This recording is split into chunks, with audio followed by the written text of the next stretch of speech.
All right, everybody, here we go, a video blog. It's been a while and I was inspired to sit down and do today's video because my friend Natalie from Germany visited me last week.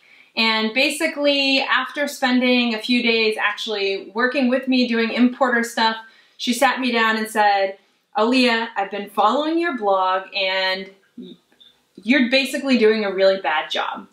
I spent 3 days with you going to the vineyards, doing all the tasting evaluations, the stuff that you're doing all the time. It's really interesting and you're showing us none of the really interesting parts of what you're doing.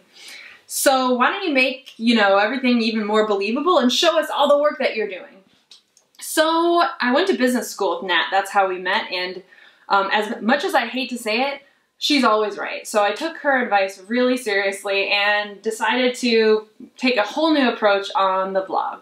So I'm really excited because I'm going to attempt to just show exactly what we're doing, what are the steps, and answer not just the questions about, hey, travel, and hey, what we saw, what we did, but how do we think about it? How do we make our decisions? What is the strategy? What are the things we have to think about and decide along the way, and actually show that to everybody?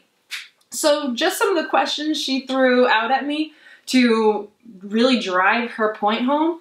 She said, "Aaliyah, you told everyone you were going to China and then you never even really showed us what happened in China. You spent time in Spain and Portugal and you're importing wines from there? We know you spent a while in France. Why didn't you import any wines from France? Okay, so you picked 7 wines." And she said, "Well, Aaliyah, how many wines did you try to pick those 7? And I said, I don't know, about 1,000. And she said, "I can't believe you haven't told anybody this."